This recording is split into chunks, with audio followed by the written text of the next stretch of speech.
Marc Bruno has been a leader at Aramark, joining the company in 1993 while still a student at Cornell University, and then taking on roles of increasing responsibility, leading to his current role as Chief Operating Officer of the U.S. Food and Facilities for the $17 billion Aramark Corporation. In his current position, he sets the standard for the company's hospitality culture and works with his colleagues to drive growth in the 8 businesses that he oversees. Marc Bruno's remarkable career features the successful orchestration of Aramark's dining and catering services for 16 Olympic Games, impactful leadership in various roles across the US and globally, and recognition as one of the top young executives in the sports business industry by Sports Business Journal. Please join me again in another warm welcome for our esteemed guest, Marc Bruno, and I'm going to pass the microphone over to Dean Upneja.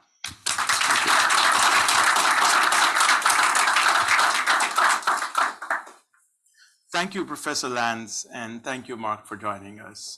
It's an absolute pleasure and a delight to have you here. I would also like to welcome some other special guests. I know we have the Parent Advisory Council members here, Gail Potter, Everett Potter, Mary Kay Halston, Brian Monahan, I know Brian is not here, and Jessica Lonis. I would also like to acknowledge the presence of some of Marc's Aramark colleagues here, Derek Swartz, Casey Dowling, and Jonathan Webster, and I know there are many others as well. If you could raise your hand, that'll be great. Front and center. Welcome. Also, we have many of our faculty joining here, undergrad students and master's students, so it's great to have all of you here. So welcome, Marc. Thank you. So the first, we kind of started these talks with going back to your foundational years. We want to get to know you and your background a little bit. So can you start off by telling us about where did you grow up? How were you as a kid? Did you go into any sports, or what were your hobbies?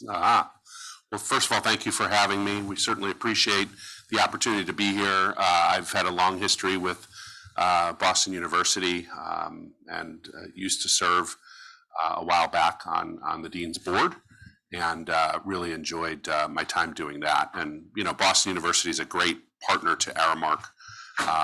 We've been the dining services provider on campus for many, many, many years. We have folks from our team here that do that, as well as my colleagues that run Fenway Park. So we've got a lot of fun things that we do. Boston's a very important town to us. But your question was, where did I grow up? How did I get started? So I grew up outside Chicago.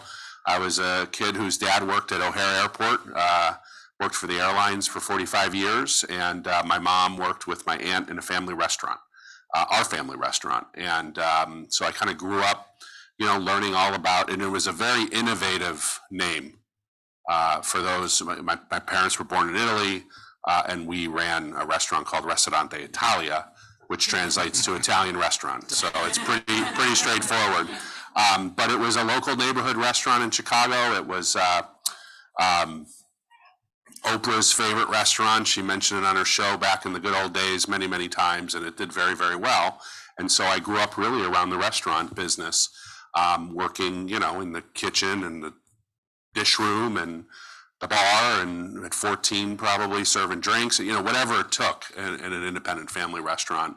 And I think that's where my love of kind of the food and beverage industry and the restaurant industry started. But, I had a very kind of middle-class upbringing in a little town called Glen Ellen, right outside Chicago, and I'm the oldest of 3, and that was really it. Had a great fun, and so really it, as I got ready to think about going to school, I wish BU would have had a program back then. It's been 30 years, so I wanted to really start my career in a hospitality program. It was somewhat kind of an up-and-coming field, if you will, from an educational perspective. So I applied to some programs, got in. I chose to go to Cornell, and I really enjoyed that. And, it's interesting. I think my plan, or my thought at the time, was that I would go to Cornell, learn all about the food and beverage industry, and go back to Chicago and open and run our family restaurant, and then maybe open a second one. That was the plan. And that all got upended pretty quickly, but my freshman year in a class just like this, where a guest speaker came in and spoke about he had just returned from Seoul and was responsible for feeding the athletes at the Seoul Olympics. And I sat as a student, I said, that is cool. And that fast forward led to me joining Aramark and having an opportunity to work shortly after graduation at the Atlanta Olympics in 1996. And that's what kind of the foundation was. So students, whatever your plan may be in your head right now, it might change. I don't pretend to think it'll change as a result of what I'm going to say here today. I'm not that interesting. However, I think one of the things that is amazing about schools like this is the vast amount of opportunity you have to hear and learn about different facets of this wonderful industry. And, there may be ways that whatever your plan may be right now, hopefully that'll continue to evolve and expand your thoughts as you progress, not only through your education time here, but also your work experiences and ultimately what you may decide to do when you graduate. Fantastic. Now, I don't want to talk a whole lot about your college career except for this one question I have. As a dean, I have to ask that. How were you as a student? Did you do your homework? Did you do well in your courses? So I would say a pretty average student, maybe a slightly above average. But I certainly was not at the top of the class in high school or certainly not college. But I enjoyed school, and I had one of those fortunate that I felt like if I really paid attention in class and was interested, it would resonate and sync. So I didn't have to, but I was a very active student, whether it was high school or college. And I played sports at Cornell and played football, and so I got to really experience a lot and make the most of the time that I was there. So I loved going to college, and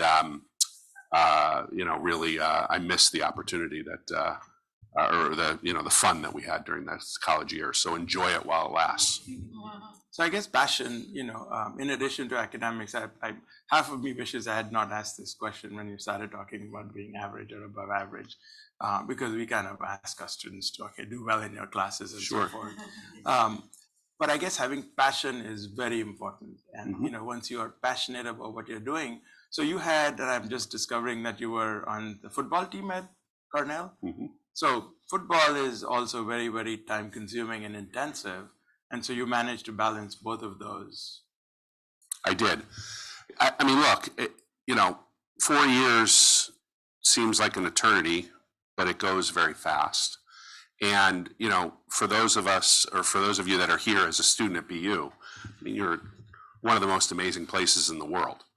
And to, not only from a city perspective, but clearly this university provides incredible opportunities to learn, to learn from, the faculty, from each other, and from industry professionals that come and join. And, the school has always done an amazing job of bringing in the outside to help supplement your education here. So I found that, whether it was playing football and, doing all the things that you do at college, I was heavily engaged. And I think part of it was because that's part of my personality, but part of it was recognizing, which is hard to do at the time, that you're living through something very special. So you might as well make the most of it. It's no different than your job that you do today, or if you're going to do something, you might as well do it well.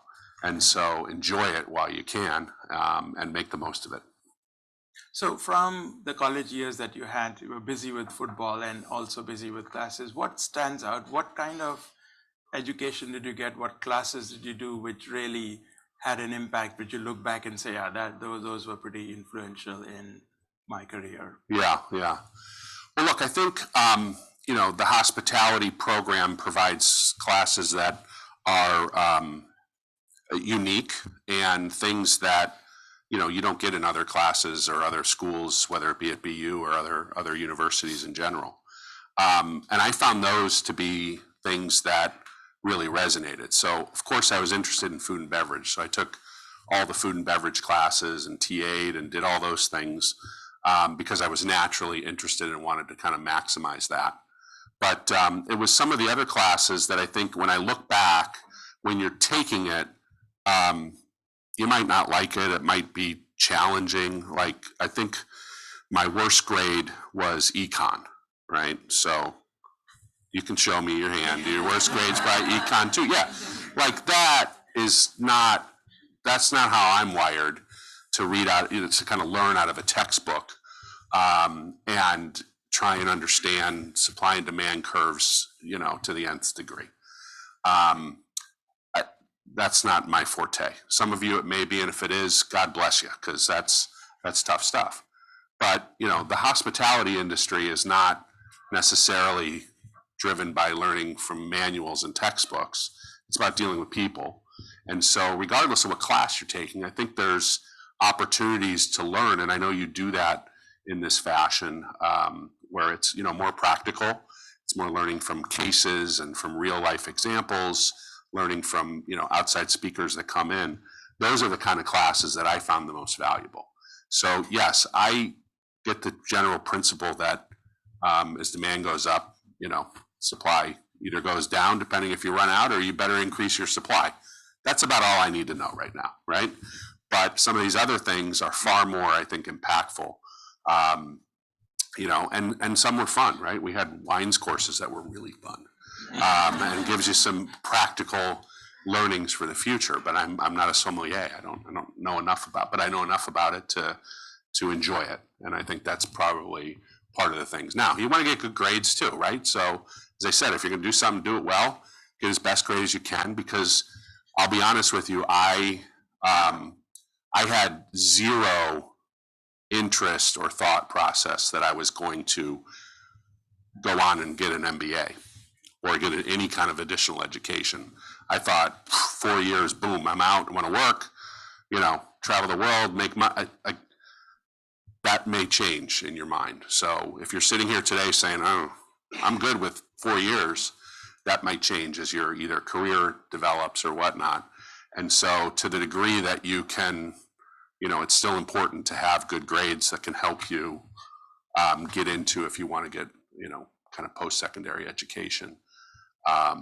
So that's something that I would say, enjoy it while you're here, but as the dean, I'm sure you'll appreciate, yes, do a good job while you're here too. Absolutely. So I think I do want to get into this a little bit, and students many times they start closing doors too quickly, and this grades is one of them. And you say, okay, I'm not going to go for higher education, so I'm okay with B's and C's. But like you said, so can you talk a little bit more about what then eventually led you to say, I do want to get an MBA now? Yeah. So I graduated, I had my 3 summer experiences. The first one I went back to, and I never really worked in our restaurant. I wanted to try other things. So during the summer, the first one I went back and I worked in a different restaurant. The second summer I went and worked in a hotel, but in the food and beverage department. And the third summer I was an intern for Aramark. And, we provide those types of opportunities in the company for, summer internships. We have a lot of them across the company. I'm glad I did it because it gave me some perspective that when I went back for my senior year, I said, this is something that I'd really like to do. And so I joined Aramark full time, graduated, moved to Connecticut. My first year was Hartford, Connecticut. Then I was transferred to Rochester, New York, and then Buffalo, New York. Anybody from Buffalo? Or Rochester? When you get transferred from Rochester to Buffalo in February of any year, you question if you're doing a good job or somebody's really kind of playing with you. So you know, what happened is and those transfers were good, right? You go into the management training program, then I was an assistant food service director, then I was a food service director. So I'm 9 months out of school. I have my own account. I have 5 employees. This is nirvana. Nirvana. Best job ever. I am running the account, right? You guys run our accounts here, and doesn't matter whether you have 1 employee or 5,000. 5 employees, and that was my plan. I ran the P&L, and it was the first time you get that kind of experience. So fast forward, we have these other experiences, and I had friends from school who were getting their MBAs, but they were traditional bankers and finance and consultants, and you know, here I was running cafeterias, right?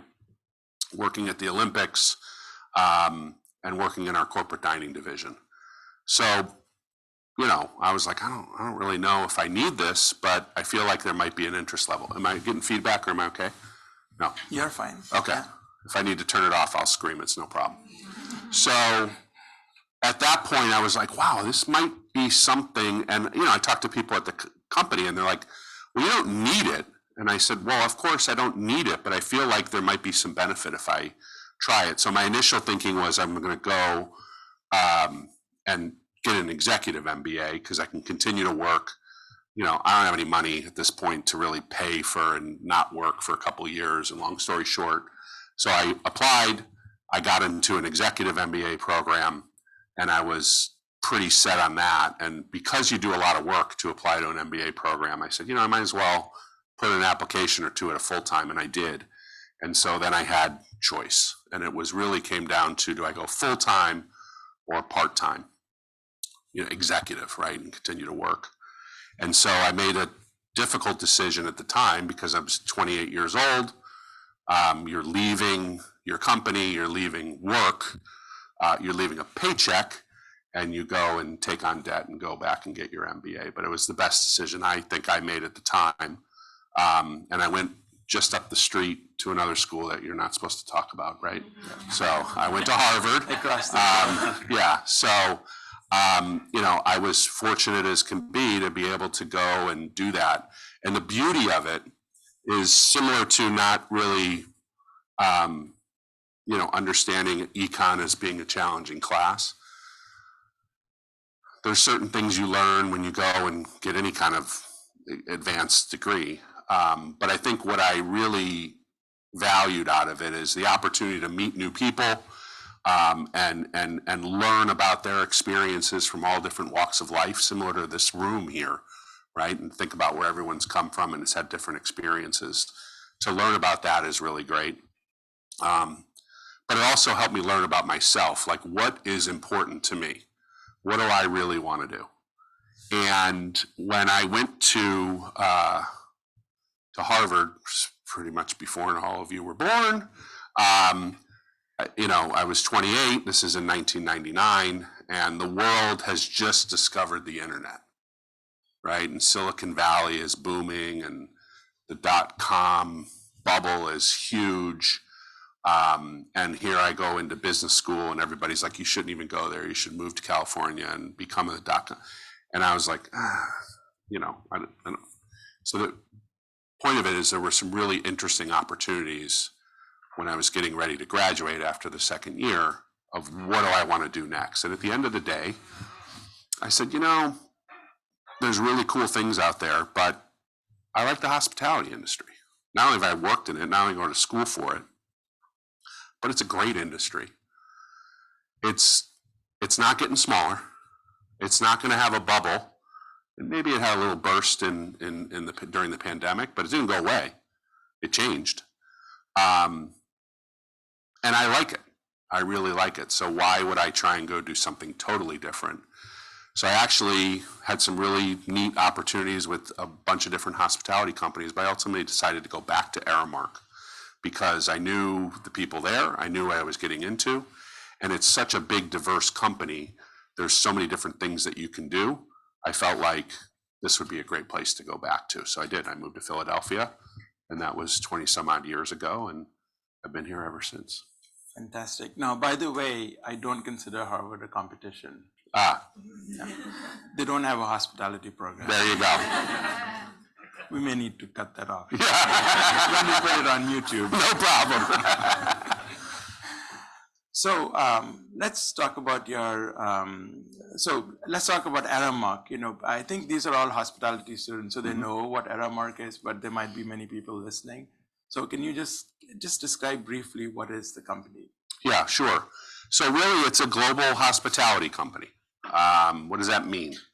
Has anybody here worked for Aramark other than my colleagues here? Nobody. Okay.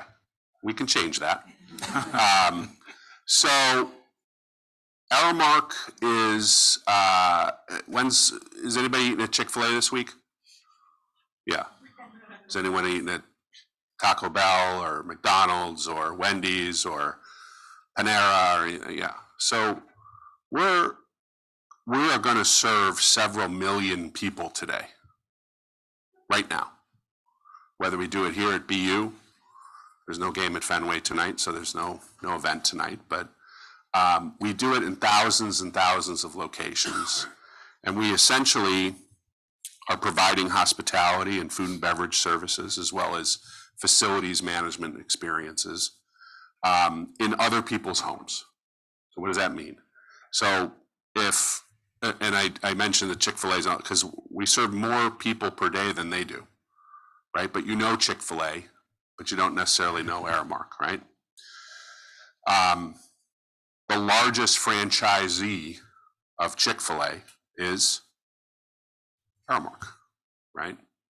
And why is that? Because we run them on college campuses. So if you think about what we do, we are in other people's homes. We are in essentially, I think they mentioned 8 big businesses or eight industries that we serve. And our clients, like such as Boston University, they have to feed people and they've got to do a lot of different things, but a lot of these companies that outsource those services to a company like Aramark, and that's where we step in. So we serve hospitality and facility services in higher education, K through 12, sports and entertainment. I'm going to make sure I can get them all right. We have a facilities management division, healthcare, our destinations business, which is like national parks, museums, zoos, aquariums, conference centers. Help me out. The corporate world, corporate dining, refreshment services, vending and coffee services, the correctional space, and I think I got them all right. Higher education, yeah, healthcare. So it's a big company, right? So our team here at Fenway serves all of the activity that goes into Fenway. Now, anybody been to a Red Sox game? Okay, so you've eaten Aramark food, had our very delicious beer. I was almost going to say expensive, but that's a whole nother conversation. Another time, yeah. Cut that too. And you've all eaten here at BU, right? If you walk into Fenway, you're going to be greeted by a ticket taker, not really as much anymore because it's all mobile, but that person works for the Red Sox. From there, pretty much most of your experience at Fenway is going to be managed by Aramark, right? So if you walk in and you say, hey, let's stop in the gift shop in the store, in the team store, and you're going to buy a hat, you're going to buy a baseball bat, you're going to do any of that, that's our team at Fenway. That's Aramark managing that. And I think they have a little goodie for you afterwards if you want to hang around. So we'll leave the intrigue right there, yeah. If you have anything if you go eat in the clubs, or if you're in a suite, or if you're in the restaurants, or anything having to do with food and beverage, that's Aramark. And when you leave and that whole stadium gets cleaned before the next event the next day, that's Aramark. So we manage those types of services for the Red Sox, and we've been doing it for years. At BU, our team here at BU does the same thing, right? So we manage all of the dining on campus. So whether it's going to Sherman Union, whether it's a multitude of outlets across campus, or whether it's lunch here today after the program, that's Aramark providing those services. So we serve millions and millions and millions of people. We do it all in other people's homes. Other than like a corporate office, everything else is in somebody else's house. It's in a hospital, it's on a campus, it's in a school, it's in a stadium, it's in a national park. And we do that all over the United States, and we do it in 18 other countries. So the breadth and scope of some of the things we do is somewhat mind-boggling, but we serve millions and millions and millions and millions of people around the globe each and every day in a multitude of areas, and most of the time you don't even know it's us. And so that's what we do. So you can say it's Aramark is one of the largest food and beverage providers in the world that most people have never heard of. That's right. That's right. I want to switch back to, you were working for Aramark, you did your MBA, and then you decided to go back. Can you sort of give us briefly what area did you join in your journey all the way up to the Chief Operating Officer? Sure. So I've been now, I just celebrated my 30th anniversary with Aramark. Thank you. And how many of you here today think that you will graduate, join a company, and be with them 30 years later? Okay.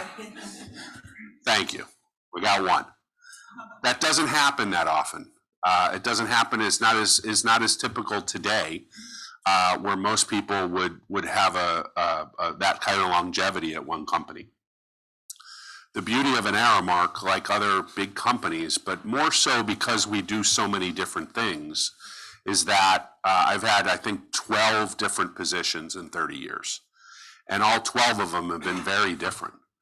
And so whether you accumulate a career where you work at 12 different places over 30 years, or you work at one large company that has a ton of opportunity, whether it's, a staff role, traditional HR, finance, sales, whether it's one of our different business units and operations and all of those functions, corporate headquarters, whether it's domestically, internationally.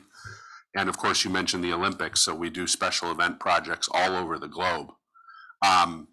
That's one of the reasons that I have enjoyed the company, because my career has just continued to grow. And so when I left, I had been in operations in a couple divisions before business school. When I came back, I said, I would love to try a new line of business, and I'd love to try a new type of role. So a gentleman by the name of Jack Donovan said, all right, how about higher education and how about sales? So I said, bring it on, right? I'd never been a salesperson. I didn't know what I was doing, but that's the kind of thing you want to try, right? Let's try something different. So I went from operations to sales. And then since then, I was in sales. Then I moved to our international division and set up and then ran our Olympic project in Greece. Derek and I were there working together on that. And then I was back in our corporate division as a regional vice president, and then moved over to Beijing to do the Beijing Olympics. We were there again. We survived. Those are tough projects, right? And then I came back and I became the president of our sports and entertainment business, which is running our stadiums and arenas and convention centers and some of the big events that we do. And then I did that for 4 or 5 years, and then I became chief operating officer. And so over the past several years, that we used to have multiple COOs, now we have one. And so basically my job is to make sure that, every one of our team members has what they need to deliver for the customers and the clients in all those locations, right? There's not a lot of stuff that we design and at our headquarters office. It's not Starbucks that they can come up with a new product and then blow it out to 10,000 stores and here's how you do it. Our company works the other way, right? BU is very different than what University of Delaware wants versus University of Tennessee versus, somewhere we run about 260 different universities that we work with, right? Fenway and what the fans want in Boston at a Red Sox game is very different than Well, it's very different than everywhere because they love it here. It's such an iconic, wonderful stadium. So, our job is actually far, and this is one of the challenges of an Aramark. Our job is very complex because not one of our operations, we've got over 10,000 locations in the United States alone, not one of them is the same as the other. Every single facility is different, right? So Starbucks says, McDonald's, they say, okay, we should have one here. Here's the format, open it up. The fryers are the same, the counters are the same, the registers are the same, the pricing is all dictated, everything's dictated and you execute against it. And that's all driven by corporate that designs all that. That wouldn't work here because what your clients want, what the students want at BU is different than what the students want, down the street. And so it makes it challenging. From a people perspective, it's also critical that our teams are empowered to do what makes sense for the university, for the stadium, for the hospital, et cetera. And so it's a very different operating model. It's a higher reliance on people and allowing them to do what makes sense and what's best for their location than it is the other way around. Fantastic. In other words, I think I kind of just said I'm really not that important, but my job is to make sure that they have what they need and use the power of the company to help deliver and invest in the right areas and make sure people have what they need. So I do something. Well, I am going to come to the chief operating role in a minute. Sure. But you mentioned that you were on the advisory board, and it was great to have you on the advisory board. And it was about 2014 or 2015 that you got the chief operating officer position. But you nominated Allison Birdwell, and I know she's listening. So it was great to have you here. It's great to have Allison. She's a Shaw alumna. Mm-hmm. So fantastic. But I want to get back to the chief operating role. There are many of your Aramark colleagues who might be eventually eyeing that role position as well. And hopefully there are students who are eventually hoping for senior. So what is that role and what qualifications do you, or rather what kind of experiences you need to bring into that role so that they can start working on towards that? Yeah. So look, I think no matter what you want to do with whether you want to be an entrepreneur, whether you want to work at a big company, whether you want to work at a small company, life will take you in whatever journey it is, right? I think not everybody's explicit at this age where you say, I know exactly what I want to do.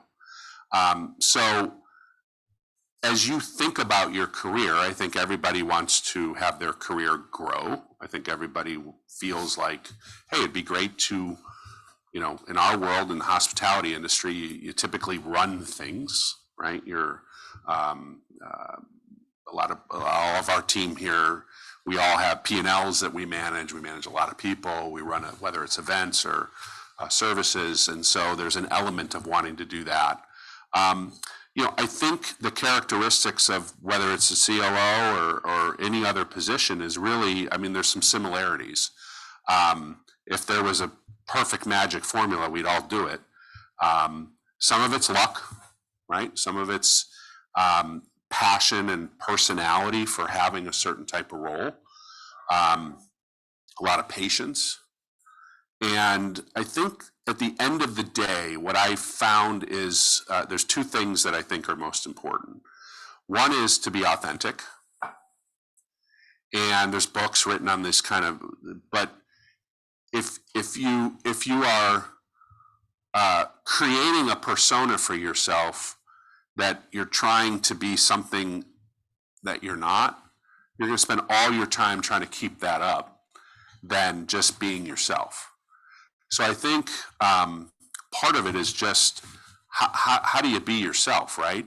And that includes admitting failure, asking for help, making tough decisions, and feeling confidence in what you're doing. The other thing I tend to try and remember is that in every time you get a promotion, let's say, right? Or you try a new challenge, it's scary. And doesn't matter what age you are, how much experience you have, doesn't matter how qualified you are for the role. I find myself a lot of times when we're having conversations about promoting people, it's like, well, they're not quite ready yet. They need another year. I don't know what that means, right? In theory, more time equals more experience but in a lot of cases, none of us are ever ready, right? We're never ready for the next role. If you were, you'd already be in it. And so a lot of times you got to make decisions and you got to give people a chance. And I remember, the second thing I would say is I always try and remember that that job that you're going into has been done before. Somebody's done it. We are not Neil Armstrong, and it's like the first time we're putting somebody on the moon. Like no one ever did that. But somebody's run a company, somebody's been the dean, somebody's been the GM or VP so somebody's done the job. It can be done. Now it's just a matter of you doing it. And so when you go in with that type of approach, I think it becomes a lot easier to say, okay, hey, this job can be done. I might not be great at it day one, but you know what? If I just believe in myself, if I listen, if I ask for help when I need it, and I be authentic, that is going to get you pretty far. So I don't have a recipe book on exactly how to do any of our jobs, but I think if you kind of hold to that, you'll be in good shape. It'll take you far. There is no recipe book because like you mentioned, there is no recipe to get to there. We just have to do the best we can, be authentic, work hard. I wanted, and we've been talking about Olympics for some time. So all the years that I was growing up, we used to watch the Olympics, and just so fascinating to see these Olympic athletes glide across the stage and do all of these wonderful things. But obviously there is so much more that goes behind the scenes to put it all together, to feed, more than 150 nationalities. So it's a hugely complicated. So can you talk about a little bit about what it takes to put together an Olympics? And if any of the students here want to sort of get that opportunity, how do they do that? Yeah, sure. So look, the Olympics are in some regards one of the most unique and probably largest food and beverage events that happen, and I'll talk about Summer Olympics as opposed to Winter Olympics. And there's other events. Our team just finished the Asian Games in China, in Hangzhou, and it was, it's the second largest sporting event behind an Olympic Games. So we do things all over the world, whether it's World Cups, F1, there's a lot of different things we do, but the Olympics are in some regards kind of the holy grail. Because of the size, the sheer number, and now it's over 200 countries that attend. And B, because the food, what has happened in these games is that you essentially are bringing all the athletes and living together, and you're feeding them 24/7 for basically a month. And you're doing it in a temporary facility because you don't need a dining hall that big. It's a lot bigger than GSU. And you're doing it in a temporary fashion. So what I mean by that is the athletes village, where 15,000 athletes and coaches and officials come from 200 plus countries, they live there for the month. Our job's to feed them. There aren't, and it's usually constructed new. And so what happens is we build the world's largest temporary dining facility. It's a tent that is the size of 6 football fields. So it's the largest kitchen and seating area in the world. To give you perspective, there's 5,000 seats in this, and we serve these athletes consistently 24/7. And, you know, these athletes consume, Derek, a lot of food, right? It's not, well, it is like me. It's not like most of us, where, you know, we eat, you know, 1,800 to 2,600 calories a day. They eat that per meal. And so the quantity of food is massive. But the planning for that, you know, takes a couple of years. And to think about how to get the supply chain right and to have the right amount of food at the right time, at the right freshness, to develop a menu that can feed that type of international population, to create the facility, to have the right number of people, and to do it all somewhere that it's never been done before, typically, in terms of building this new facility, bring it to life, and to do it all in a way that's designed to get torn down as soon as it's over, right? Because the tent and the equipment and everything goes away. So that in of itself is a particular challenge as well. But we've done it, we're coming on 20 times now, and we're really the global leader in it.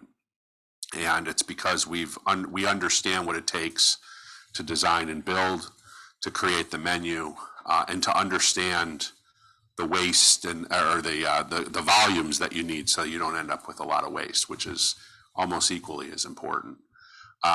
Each of the games is different, right? The challenges in Athens, we were afraid that the thing wouldn't be built in time, right? You couldn't.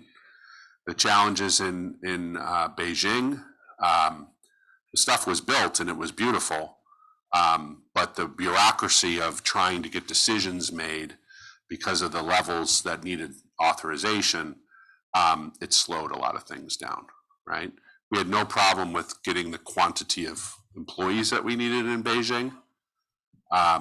You did in Athens. In Rio, it was a very different story. In Tokyo, I mean, so each game is very different. At the end of the day, you got one chance to get it right. Because could you imagine if day one, you know, it's one thing if you open a new restaurant and day one doesn't go so well. You got day two. Here you got 30 days, and if day one doesn't go so well, you're going to have 15,000 athletes complaining, and you're going to have 15 billion people around the world are going to know about it. So there's a reason I don't have a lot of hair anymore. As they say, the best day, let's see if Derek can finish this sentence. We didn't rehearse this. The best day of the Olympic project is? The last day. The day it's over, because those things are tough, but they are incredible. And so those are the kind of things that, you know, if you ever have a chance to do something like that, it's amazing. So whether you're planning a little party at your house for 20 people, or, you know, planning a wedding, or, you know, there's a lot of aspects that go in it. This is just a little bit bigger and maybe a little bit more stressful. But we've done it, and I'm glad that we do it. It's an obvious thrill to be selected to do something like this. And the best thing about it is that it gives our people at Aramark a chance to participate in something like that. We don't do it to make money. We don't do it. We do it because it helps our reputation around the globe as the company that can pull off something like that flawlessly. There was a time many years ago where Boston was under consideration for Olympics, and both of us had a discussion that if Boston is selected, then every single student, faculty, staff, including the dean, would be hired to help with the Olympics in Boston. Absolutely. We didn't get, you know, thankfully Boston didn't get selected.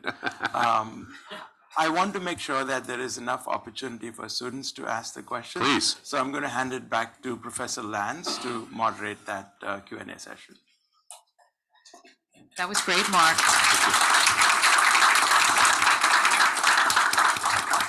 By the way, the next Olympics are Paris, so we can go there too. Ah, it's okay. yes. I definitely want to open it up for questions from anyone who's in the room. Please don't be, oh, great. Introduce yourself first. Tell us who you are. I'm the Assistant Dean of Finance and Administration for the School of Hospitality, and I do have a question. Mm-hmm. How do you, put menu planning of around an Olympics where there are such specific diets that you're dealing with from countries all over the world? How do you make those decisions? What do you consider? Yeah.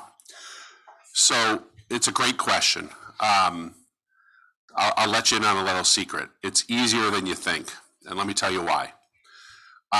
If we took 15,000 people on campus, right? John, you're a great example, right? We don't serve 15,000 every day here at BU, but you know the menu is big. Why? You got to have a massive variety of food to, and you do it at different day parts, and so there's a whole breakfast, lunch, dinner, late night, overnight. There's a lot of different things that you have to do. At the Olympics, you're taking 15,000 world-class athletes that kind of eat around the same thing. Okay.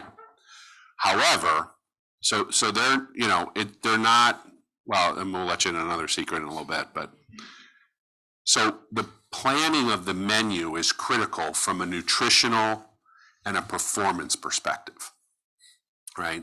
But they generally are eating, you know, protein, carbs, you know, fruit, vegetable.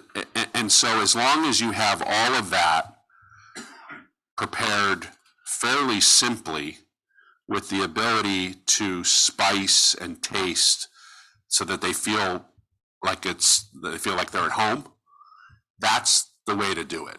It's not about having a dish from every country.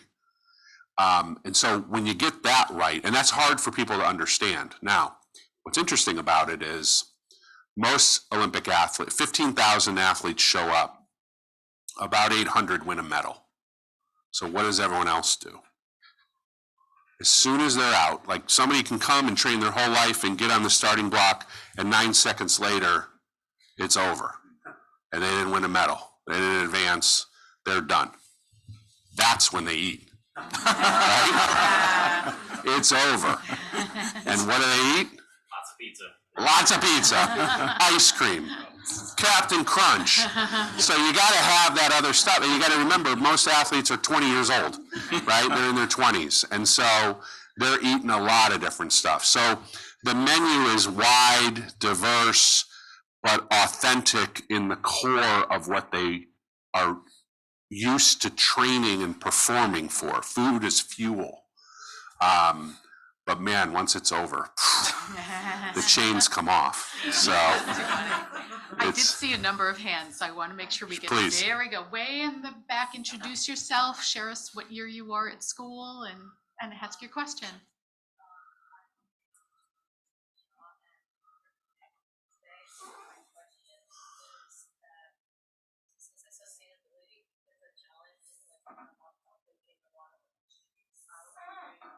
You see as the biggest trend in the sustainability space for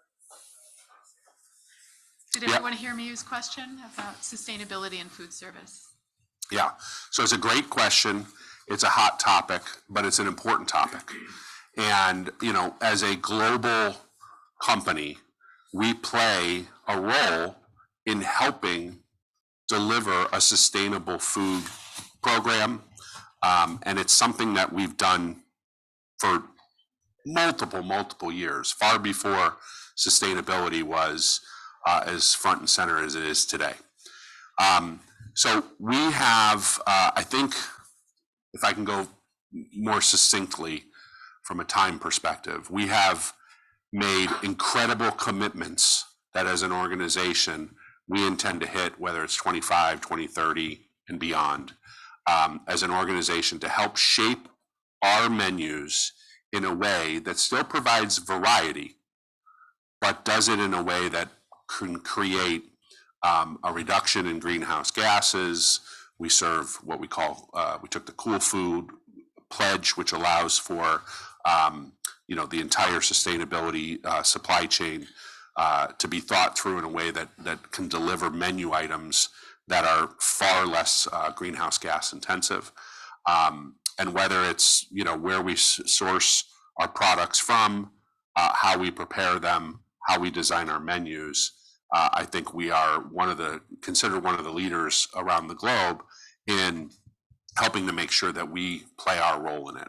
it's a complex problem that we feel extremely good about because A, it's been in our DNA for a long, long time, but B, we recognize the importance of our role in helping to bring sustained change across what we do.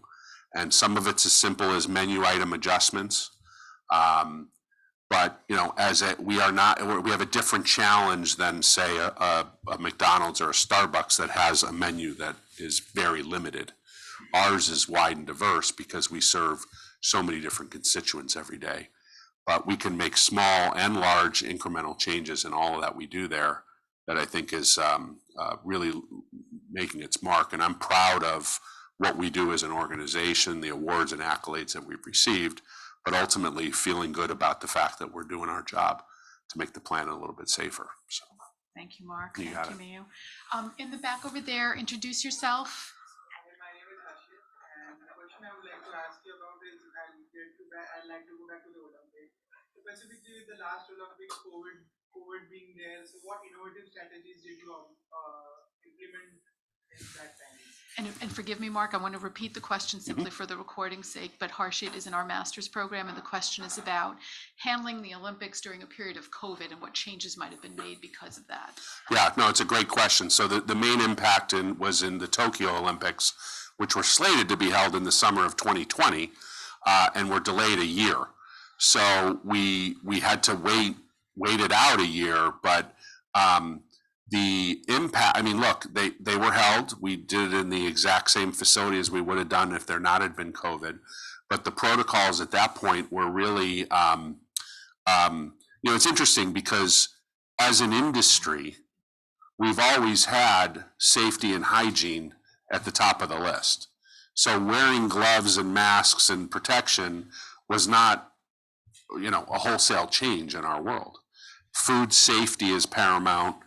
The way you look at food. So this was really not, and I want to speak for the entire hospitality industry or restaurant and food and beverage industry, this wasn't that much of a change. The dining rooms were changed significantly because there were, plexiglass shields and all those kind of things. But the menu and the service style was one that, we had to make sure that we were diligent and cautious. But our experience in doing those type of Olympics from a food safety and a personal safety perspective, it was pretty straightforward. The biggest impact, obviously, was that they delayed it a year, which helped because the world kind of had a different perspective. So trying to do it in summer of 2020 would have been, delivering meals to people's rooms and sliding them under the door. We were able to deliver a fulsome program. Thankfully, because it was delayed for a year.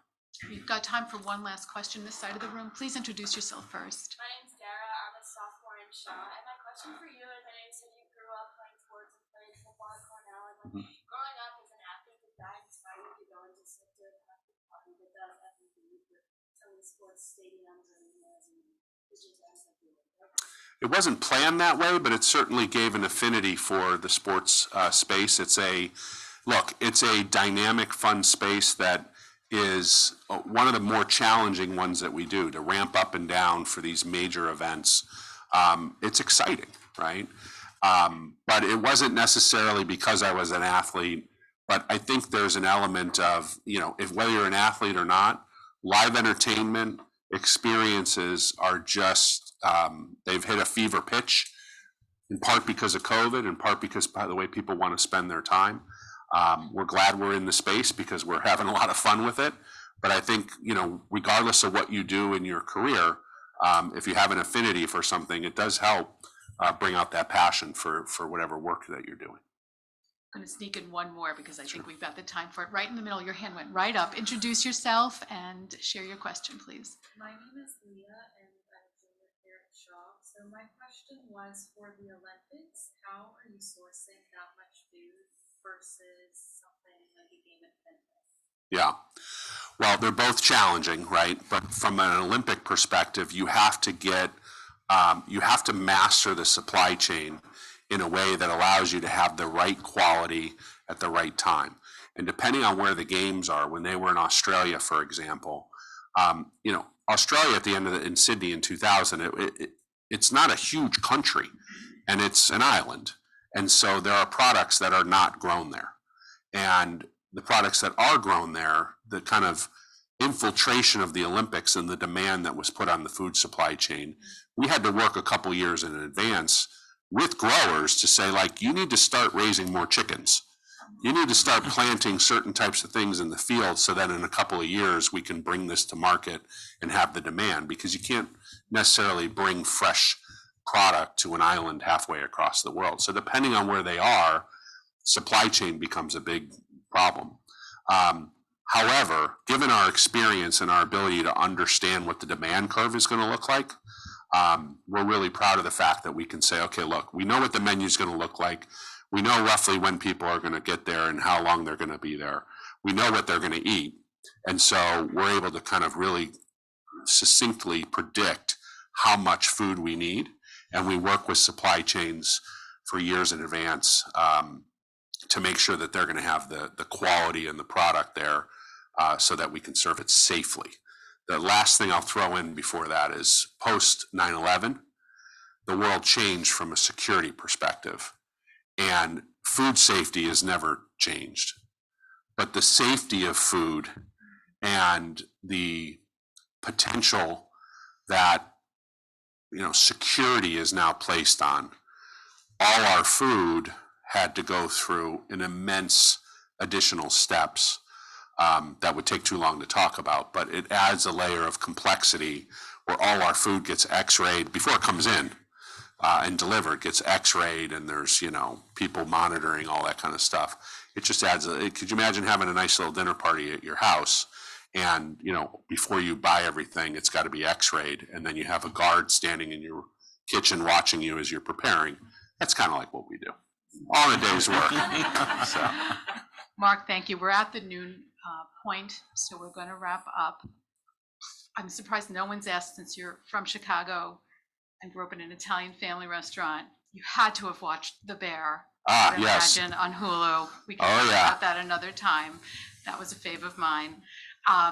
Please help me thank Marc Bruno and Dean Upneja for a great conversation. Thank you. Thank you.